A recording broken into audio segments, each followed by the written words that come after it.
पंडित जी तानी पतर देखाना, हाँ हाँ पतर देखाना, कैसन मिलते हमर भतारा तानी पतरा देखाना, कैसन मिलते हमर भतारा तानी पतरा देखाना।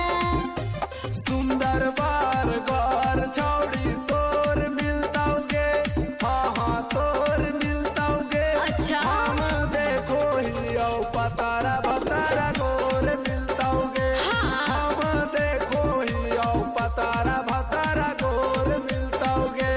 ए पंडित जी आओ देखो ने,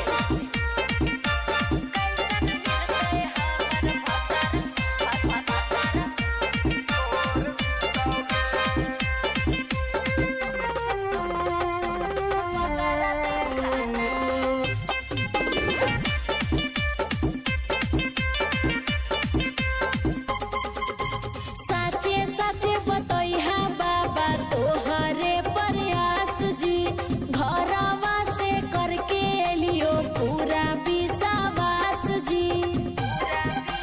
ए बाबा सुना हो देखे में उहा का छौड़ी लड़ा का जकास गे, पढ़ल लिखल हक उता एमे बीए पास गे।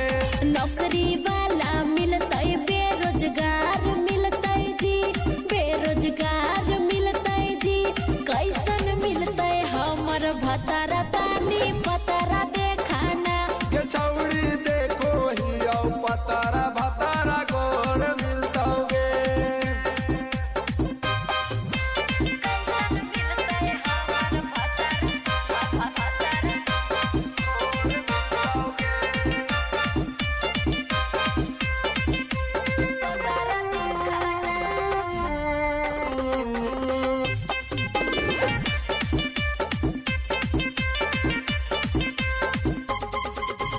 मन जोग मिलतो बाबा जहिया पहुनावा, पाना सोए कामन देबो तोहरो दक्षिणावा।